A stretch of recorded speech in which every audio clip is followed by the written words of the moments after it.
नमस्कार मित्रांनो आणि मैत्रिणींनो, पल्लवी मराठी कथा या चॅनलवर आपलं स्वागत आहे. नकळत घडले सारे भाग 45. मागील भागात मग मात्र दोघेही गप्प बसले. निशाने तर तोंड वाकडं केलं आणि अभिकडे पाहू लागली. आता असं काय पाहताय माझ्याकडे? आवरायला घ्या जा अभि. आणि मग दोघेही नाईलाजाने आवरायला गेले. रात्री त्यांना एअरपोर्टवर सोडून बाकी सगळे घरी आले. अभि घरी आला तेव्हा पिया झोपली होती. अभि देखील तिला मिठीत घेऊन झोपला. आता पुढे. सकाळी पिया उठायच्या आधीच अभि उठला आणि मग त्याने स्टडी रूममध्ये धर्मा, अनिश, जेनी, तुका यांना देखील रूममध्ये बोलावून घेतलं. काय झालं बॉस, तुम्ही इथे का बोलावलात? अनिश. अभिने एक दीर्घ श्वास घेतला आणि म्हणाला, मेहता अजून शांत नाही. त्याने पुन्हा माझ्यावर हमला केला आणि यावेळी फक्त माझ्यावर नाही तर पियावरही हमला केला. अभि. काय? कधी? आणि तुम्ही आम्हाला का सांगितलं नाही? धर्मा. अपू आणि निशाच्या लग्नाच्या दिवशी. अभि. पण तुम्ही आम्हाला का काही नाही सांगितलं? अनिश. उगाचच लग्नात गोंधळ नको म्हणून नाही सांगितलं. अभि. पण आता काय करायचं? धर्मा. काय करायचं काय म्हणताय? त्या मेहताला मारून टाकल्यावरच हे समज संपल. तुक्या. तू का बरोबर बोलतोय. अनिश. यास ही इज राईट. जेनी. मला पण हे पटतंय, पण सध्या पियाची ही अवस्था आहे आणि या दिवसात मला तिला कोणताही ड्रेस द्यायचा नाही. अभि. हे पण बरोबर आहे. धर्मा. पण आता तर त्यांनी वहिनी असताना तुमच्यावर हमला केला, म्हणजे नक्कीच त्यांना माहीत आहे की वहिनी प्रेग्नेंट आहेत. अनिश. म्हणजे त्याने हे जाणून बुजून केलं का? जेनी. मलाही तसंच वाटतंय. अभि. तसंच वाटतं नाही, तसंच आहे. ते बेन काय सुधारायचं नाही.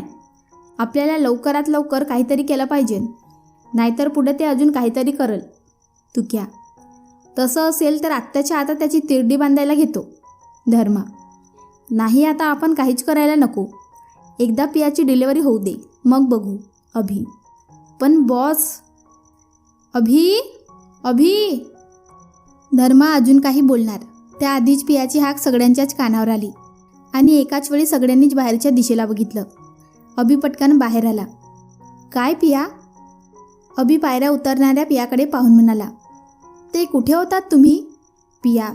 मी इथेच आहे, पण तुला किती वेळा सांगितलं आहे की पायऱ्या उतरताना बघून उतरत जा आणि इकडे तिकडे बघू नकोस. अभि पुढे जाऊन पियाला हात देत म्हणाला. पियाने हळूच त्याच्या हातात हात दिला आणि पायऱ्या उतरू लागली. छान झोप झाली? अभि. हो, आणि तुमची? पिया. हो, माझीही झाली. अभि. रात्री केव्हा आलात मला माहीतच नाही. आणि निशा मॅम आणि अपू सर पोचले बालीला? पिया. हो, पोहोचले व्यवस्थित. त्यांना एअरपोर्टवर सोडूनच घरी आलो. अभि. आवडले त्यांना गिफ्ट? पिया. जातच नव्हते. अभि. का? पियाने शॉक होऊन विचारलं. निशा म्हणत होती, पियाला या अवस्थेत सोडून नाही जाणार. एकदा तिची डिलिव्हरी झाली की जाऊ. अभि. काही काय? एवढे सगळे असताना काय एवढी काळजी करतात काही कळत नाही. आणि आता तर त्यांना कोणी कॉल करायचं नाही आणि त्यांचा कॉल आला तर उचलायचाही नाही. जरा त्यांना दोघांना एकमेकांसाठी वेळ मिळू दे. पिया. बरं झालं, माझं देखील हेच म्हणणं आहे. अभि. त्याबरोबर सगळ्यांनीच होकार दिला. पियाने पटकन आपला मोबाईल काढला आणि निशाला मेसेज केला आणि मग सगळेच निर्धास्त झाले. अपू आणि निशाला त्यांच्या वेळ मिळावा म्हणून सगळे त्यांना फोन करणं किंवा उचलणं टाळत होते. अशातच 2-3 दिवस गेले आणि मग एके सकाळी सगळेच नाश्ता करत होते. अभि आपल्या नेहमीप्रमाणे पियाला हट्टाने खाऊ घालत होता. इतक्यात दरवाजावर टकटक झाली. तसं सगळ्यांनीच त्या दिशेला पाहिलं तर दारात इन्स्पेक्टर मल्हार उभा होता आणि त्याच्यासोबत कॉन्स्टेबल होते. मल्हार, तू इथे कसा? अभि त्याच्यासमोर येत म्हणाला. मल्हारने एकदा अभिकडे पाहिलं आणि मग बाकी सगळ्यांकडे पाहिलं आणि पियाकडे बघून तर काय बोलावं हेच त्याला कळत नव्हतं. त्याने एकदा मोठा श्वास घेतला. काय झालं मल्हार, तू असा बेचैन का आहेस? सगळं ठीक आहे ना? अभि. सर. मल्हार हातातल्या कागदाकडे बघत म्हणाला. काय झालं मल्हार, आणि हे काय आहे? अभि त्याच्या हातातून कागद घेत म्हणाला. बाकी सगळे फक्त त्यांच्याकडे काही समजत नसल्यासारखे बघत होते. सर, तुमचे अरेस्ट वॉरंट आहे. मल्हार कशीबशी हिंमत एकवटून म्हणाला. काय? सुलेखा मावशी. अभिने एकदा सगळ्यांकडे पाहिलं तर मावशी, जेनी, पिया सगळ्यांचे डोळे भरले होते. पिया तर मटकन खालीच बसली. तसं अभि तिच्या जवळ गेला. पिया शांत हो, हे फक्त अरेस्ट वॉरंट आहे. याचा अर्थ असा नाही की मी गुन्हेगार म्हणून कायमच्या कोठडीत जाऊन बसेन. अभि पियाला समजवण्याचा पुरेपूर प्रयत्न करत होता. अरे ए बाळा, तुला तर माहिती आहे ना इथे पियाची काय अवस्था आहे, तरी तू अभिच्या नावाचे अरेस्ट वॉरंट घेऊन आलास? मावशीने रागाने मल्हारला विचारलं. मावशी, मी कायद्यापुढे नाही जाऊ शकत. मल्हार हात जोडून म्हणाला. अरे पण एकदा त्या पियाच्या... थांब मावशी. मावशी पुढे काही बोलणार त्याआधीच अभिने त्यांना अडवलं. तो खरं बोलतोय. कायद्यापुढे कुणाचं काही चालत नाही. कायद्यापुढे कोणी मोठं नसतं. त्यामुळे तू त्याला दोष देऊ नकोस अभि. आणि मग अभि पुन्हा पियाजवळ आला. पिऊ प्लीज समजून घे. तू जर अशी हरलीस तर मी पण काही न करता हरून जाईन. तेवढ्यात पिया आणि अभि बोलण्यात गुंतले असताना तुक्या, धर्मा आणि अनिश हळूच मल्हारजवळ आले. कोणी कंप्लेंट केली? अनिश. गेले 2 दिवस सरांविषयी कंप्लेंट येत होत्या, पण मी दुर्लक्ष केलं. पण आता मला वरून प्रेशर येऊ लागलं म्हणून मला इथे यावं लागलं. मल्हार. पण कंप्लेंट कोणी केली? धर्मा. साधारण 2 ते 3 वर्षापूर्वी सरांनी एका मुलाचा खून केला होता अशी कंप्लेंट त्या मुलाच्या आईवडिलांनी केली आहे. त्यावेळेस पुरेसे पुरावे नव्हते म्हणून ती केस क्लोज झाली होती. पण आता रिओपन करण्यात आली आहे आणि म्हणूनच पहिला अरेस्ट वॉरंट सरांच्या नावानेच निघाला आहे. मल्हार. इकडे अभि अजूनही पियाची समजूत काढत होता. पिऊ, मला काही होणार नाही. मी पुन्हा व्यवस्थित परत येईन. तू, अपू, निशा आणि बाकी सगळे माझ्या सोबत असताना कोणीच मला काही करू शकणार नाही. तसं पियाने डोळेवर करून त्याच्याकडे पाहिलं. बस काही दिवसांचा प्रश्न आहे. फक्त तू हिंमत हारू नकोस अभि. तेवढ्यात पियाने अभिला घट्ट मिठी मारली. अभिने देखील तिला आपल्या मिठीत घेतलं आणि प्रेमाने डोक्यावर हात फिरवला. आणि दुसऱ्या क्षणी तो पटकन उठला आणि मल्हारसमोर जाऊन उभा राहिला. चल मल्हार. अभि. मल्हारने सगळ्यांकडे पाहिलं आणि अभिच्या हातात बेड्या ठोकल्या. आता मात्र पियाला हुंदका फुटला. तिच्यासोबत मावशी देखील रडू लागल्या. तेवढ्यात अनिश, धर्मा आणि तुका समोर आले आणि म्हणाले, तुम्ही जे आरोप सरांवर केले आहेत ना तेच आरोप आमच्यावरही लागू होतात. तुम्ही आम्हालाही अरेस्ट करा. काय करताय तुम्ही? तुम्हाला कळतंय का? अभि. नाही बॉस. आजपर्यंत तुम्ही जे काही केलं त्यात आमचाही सहभाग होता. मग शिक्षा फक्त तुम्हालाच का? धर्मा. काय बोलतोयस तू धर्मा? अरे जर तुम्हीही माझ्यासोबत अरेस्ट झालात तर इथे कोण लक्ष देणार? सध्या तुमची इथे जास्त गरज आहे. अभि. पण बॉस. अनिश. मी सांगितलं ना, तुम्ही इथेच थांबा आणि प्रत्येक गोष्टीवर लक्ष ठेवून राहा. मला प्रत्येक गोष्टीची खबर मिळायला हवी. अभि. Okay boss. धर्मा. आणि मग अभिने एकदाही मागे वळून पाहिलं नाही आणि सरळ पोलीसच्या व्हॅनमध्ये जाऊन बसला. इकडे पिया मोठमोठ्याने रडत होती. अभिला अरेस्ट होऊन 2 दिवस झाले होते.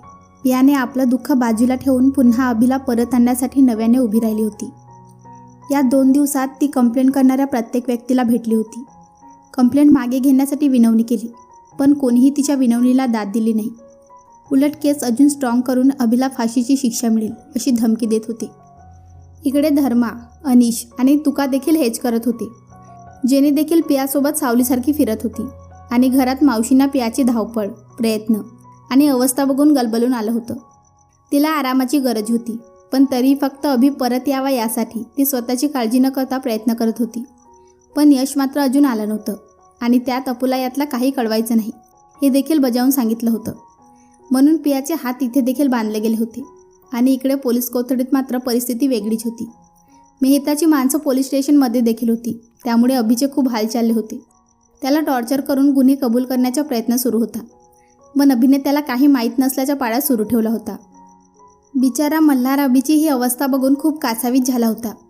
पण बिचारा त्याच्या वरिष्ठांपुढे काही करू शकत नव्हता. आता फक्त देवापुढे हात जोडून काहीतरी चमत्कार घडवा एवढीच विनंती सगळे करत होते. अशातच अजून काही दिवस गेले. पिया सोडून सगळे अभिला भेटायला येत होते. पण काहीही झालं तरी पियाने त्याला भेटायला यायचं नाही असं अभिने तिला सक्त ताकीद दिली होती. म्हणून पिया अजून एकदाही एवढ्या दिवसात अभिला भेटायला आली नव्हती. आणि त्यात अपू परत आला होता.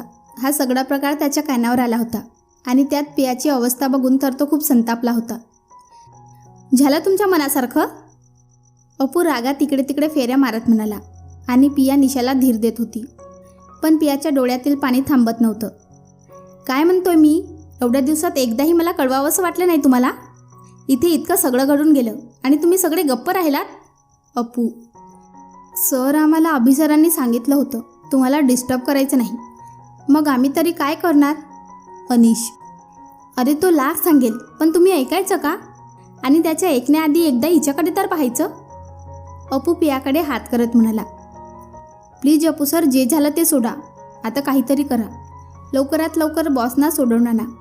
अनिश, हो मी आजच कोर्टात त्याच्या जामिनाची व्यवस्था करतो. अपू, आणि मग अपू बाहेर निघून गेला आणि त्याच्यासोबत धर्मा आणि तुक्या देखील गेले. इकडे निशा पियाची काळजी घेत होती. आता हळूहळू पियाचा धीर सुटू लागला होता. काय करावं हे कोणालाच काही कळत नव्हतं. मेहता मात्र खूप खुश होता. फायनली तो अभिला अडकवण्यात यशस्वी झाला होता. आता त्याला फक्त अभिच्या विरोधात काही पुरावे सादर करायचे होते, म्हणजे अभि फासावर पोहोचणार होता. अपूने खूप प्रयत्न केले होते जामीन मिळवण्यासाठी, पण अभिवर केसची नोंदणी वाढू लागली होती. त्यामुळे जामीन देखील फेटाळला जात होता आणि इकडे अभिवर केस करणारे देखील माघार घ्यायला तयार नव्हते. त्यामुळे सगळेच हतबल झाले होते. काय करावं कोणालाच कळत नव्हतं. अशात अभि कोणालाच भेटायला तयार नव्हता आणि सगळ्यांना माहीत होतं की फक्त पियाच आहे जी या सगळ्यात अभिचं मन वळवू शकत होती. आणि मग अपूने खूप प्रयत्न करून अभिला त्याला भेटायला मनवलं होतं आणि उद्याच अपू अभिला भेटायला जाणार होता. आज अपू अभिला भेटायला जाणार होता. खूप हट्ट करून पिया देखील त्याच्यासोबत निघाली होती. मल्हारने एका रूममध्ये अपू आणि अभिची भेटायची व्यवस्था केली होती. अपू आधीच त्या रूममध्ये बसला होता. अभि हळूहळू चालत त्या रूममध्ये आला.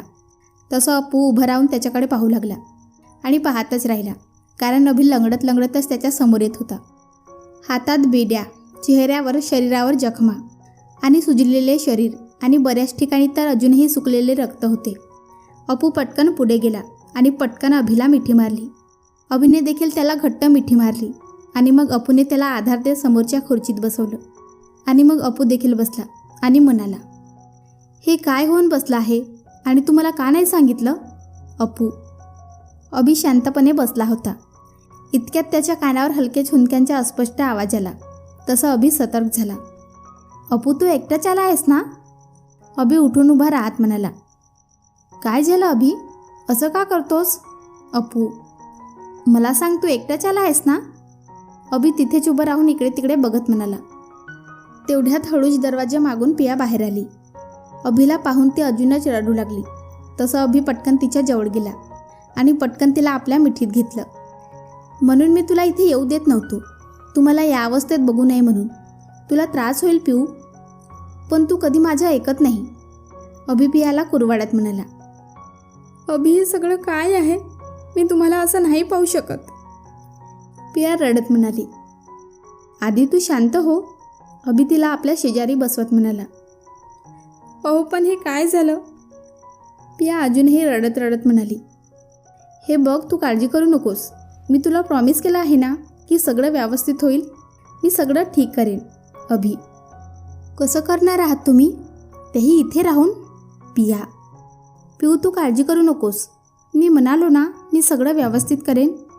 अभि तिची समजूत काढत म्हणाला, खरंच तुम्हाला वाटतं सरळ मार्गाने किंवा कोर्टात जाऊन सरळ मार्गाने तुम्ही केस जिंकू शकता? पिया, तसं अभि आणि अपू तिच्याकडे अवाक होऊन पाहू लागले. सांगा ना, अशी काय पाहताय? तुम्हाला अरेस्ट झाल्या दिवसापासून मी, जेनी, धर्मादादा, तुकादादा आणि अनिश भैया त्या सगळ्या लोकांना भेटत आहोत ज्याने तुमच्यावर केस केली आहे. पण त्यांच्यापैकी कोणीही झुकायला तयार नाही. उलट तुम्हाला फाशी कशी होईल यासाठी ते प्रयत्नशील आहेत. अशा परिस्थितीत तुमची निर्दोष मुक्तता कशी होईल सांगा? पिया, पिया मला माहीत आहे, पण तू काळजी करू नकोस. मी, अपू, अनिश, तुका, धर्मा आणि जेनी मिळून आम्ही काहीतरी करू आणि यातून नक्कीच काहीतरी मार्ग काढू. एक दरवाजा बंद झाला तर दुसरा उघडेल. फक्त तू ट्रेस घेऊ नकोस. आपल्या बाळासाठी आणि तुझ्यासाठी ते योग्य नाही. अभि, खरंच तुम्हाला असं वाटतं की एक दुसरा दरवाजा उघडेल? पिया, तुझ्या माझ्यावर विश्वास नाही? अभि, आहे. स्वतःपेक्षा जास्त विश्वास आहे तुमच्यावर, पण नशिबावर नाही. कारण आजपर्यंत सगळं हिरावूनच घेतलं आहे त्या नशिबाने माझ्याकडून. म्हणूनच म्हणते, दुसरा दरवाजा उघडेल याची वाट पाहू नका, तर दुसरा मार्ग निर्माण करा. पिया निश्चयाने बोलत होती. म्हणजे अभि, तुम्ही सगळं कसं ठीक कराल मला माहीत नाही, पण तुम्ही मला प्रॉमिस केलेलं ते तुम्हाला पाळावं लागेल. पिया अभिच्या शरीरावरच्या जखमांवरून हात फिरवत होती. त्यातच आपले ओले डोळे पुसत म्हणाली. तसं अपू तिच्याकडे बघू लागला. आज त्याला तिच्या चेहऱ्यावर वेगळंच तेज दिसत होतं. आज काहीतरी ती घडवणार होती. अभि देखील तिच्याकडे बघू लागला. तुम्ही आजपर्यंत वाईट गोष्टीतून चांगली कामं केली आहेत ना, मग आज एका चांगल्या कामासाठी वाईट गोष्ट करावी लागली तरी चालेल. अगदी कोणाचा जीव घ्यावा लागला तरी चालेल. पिया तावातावाने बोलत होती आणि अपू, अभि आणि मल्हार तिच्याकडे अवाक होऊन पाहत होते. काय झालं, असं का पाहताय? हेच ना की आजपर्यंत साधं रक्त पाहिलं तरी तोंड फिरवणारी पिया आज कोणाला तरी मारण्याचा उपदेश देत आहे. पण म्हणतात ना, वेळ आली की सगळं माणसाला करावं लागतं. अभि, तुमच्यासोबत मी हेच शिकले. आजपर्यंत माझ्यामुळेच तुम्ही काही करत नव्हते ना, मग आज मी तुम्हाला परमिशन देते. कोणत्याही थराला जा, पण मला माझ्या बाळाच्या जन्माच्या वेळेस त्याचे बाबा त्याच्यासोबत असावेत. बास, मला आणखीन काही नको, पिया बोलली आणि तिघांकडे पाहू लागली. तिघेही अजूनही डोळे फाडून तिच्याकडे बघत होते. पिया देखील आडीपाडीने त्यांच्याकडे बघत होती. तेवढ्यात एक हवालदार आत आला आणि मल्हारला सल्यूट केला. काय शिंदे? मल्हार. सर, जाधव सर विचारत होते. भेटीचा वेळ संपला आहे. हवालदार अभि, पिया आणि अपूकडे इशारा करत म्हणाला. तुम्ही जा शिंदे, मी पाहतो. मल्हार. बरं. हवालदार शिंदेने पुन्हा एकदा मल्हारला सल्यूट केला आणि निघून गेला. तसं पटकन अभि पियाजवळ आला. आपल्या दोन्ही हातात तिचा चेहरा घेतला आणि म्हणाला, पिऊ बाळा, तू हे काय बोलतेस? एकदा विचार कर. मी पूर्ण विचार करूनच हे बोलत आहे. आतापर्यंत तुमच्यावर रागवले, तुम्हाला वाटेल तसं बोलले, कधीच तुमच्या मनाचा विचार केला नाही. पण आज जेव्हा मला परिस्थितीने तुमच्या जागेवर आणून ठेवलं, तेव्हा मला समजलं की माणूस चांगला किंवा वाईट नसतो. वेळ, परिस्थिती माणसाला काही गोष्ट करण्यास प्रवृत्त करते आणि म्हणूनच मी हा निर्णय घेतला आहे. मी अनाथ म्हणून वाढले.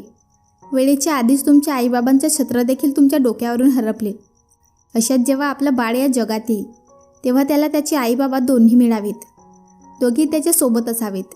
म्हणून मी हा निर्णय घेतला आहे. तुम्ही काय कराल, कसं कराल माहीत नाही, पण मला माझ्या बाळाचे बाबा सुखरूप परत हवेत आणि ते येतील.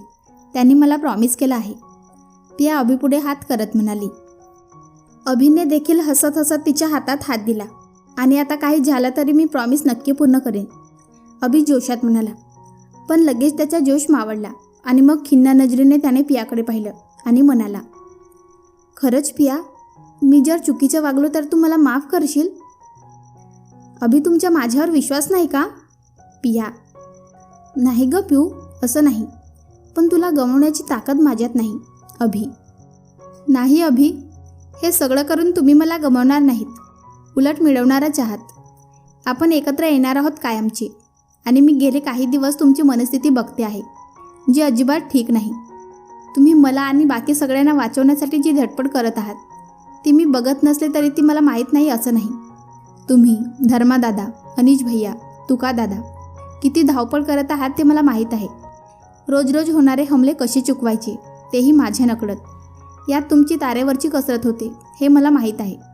आणि मला फरक नाही पडत की तुमचा भूतकाळ काय होता, पण तुम्ही माझ्या आणि आपल्या बाळाच्या वर्तमान आणि भविष्य काळ आहात. आणि तुमच्या भूतकाळाची सावट मी माझ्या बाळाच्या वर्तमान आणि भविष्य काळावर नाही पडू देणार. आणि त्यासाठी मी काही करायला तयार आहे. पिया. आता मात्र अभि आणि अपूच्या चेहऱ्यावर एक विजयी हास्य तरळलं. दोघांनीही मल्हारकडे पाहिलं तर तोही हसत होता. आणि मग त्याने दोघांकडे पाहून त्यांना थंब दाखवलं. बरं अपू, मल्हार, पिया, एकदा माझं व्यवस्थित ऐका. आपण इथे काहीही बोललो तरी सगळीकडे कळेल, कारण भिंतीलासुद्धा कान आहे. त्यामुळे जे काही करायचं आहे ते खूप सावधगिरीने करावं लागेल आणि त्यासाठी परफेक्ट प्लॅनिंगची गरज आहे. मी 2 दिवसात प्लॅन करतो आणि तुम्हाला कळवतो. तोपर्यंत तुम्ही सावध राहा. आता इथून थाटात बाहेर पडेन मी. आता कायदाच माझी निर्दोष सुटका करेल. अभि. तसं बाकी सगळ्यांनी हो म्हणून माना हलवल्या आणि मग अपू आणि पिया निघाली. जाता जाता अभिने पुन्हा एकदा पियाला मिठी मारली. हलकेच तिच्या कपाळावर ओठ टेकवले. इकडे अभिने लगेच अपू आणि मल्हारला काही गोष्टी सांगितल्या. बाहेर त्याची जी खबरी होते त्यांना कामाला लावायला सांगितलं. मेहताची क्षणाक्षणाला खबर त्याला हवी होती. अपू आणि मल्हारने देखील सगळं काही व्यवस्थित समजून घेतलं आणि मग हसून तिला निरोप दिला.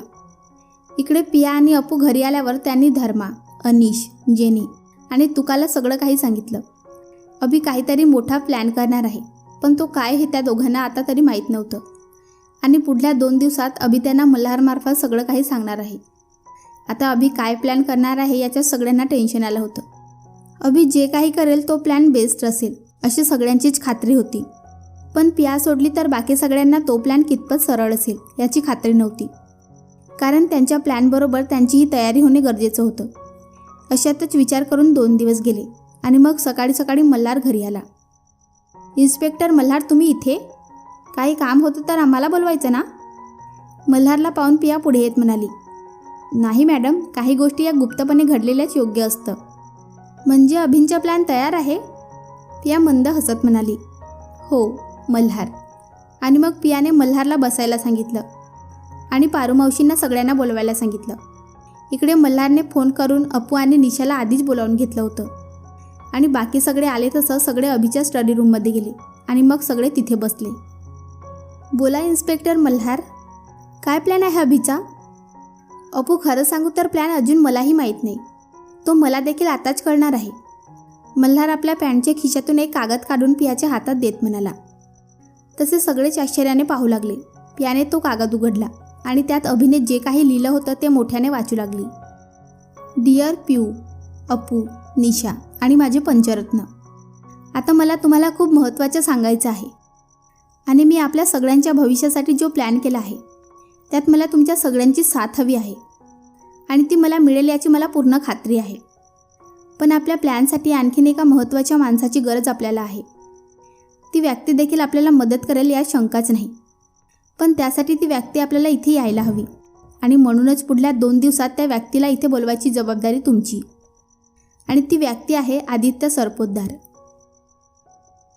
तर मित्रांनो आणि मैत्रिणींनो, तुम्हाला आजचा भाग कसा वाटला कमेंट करून सांगा. व्हिडिओला लाईक करा आणि चॅनलला सबस्क्राईब करून बाजूची घंटी ऑलवर सेट करायला विसरू नका. भेटूया पुढच्या भागात. धन्यवाद.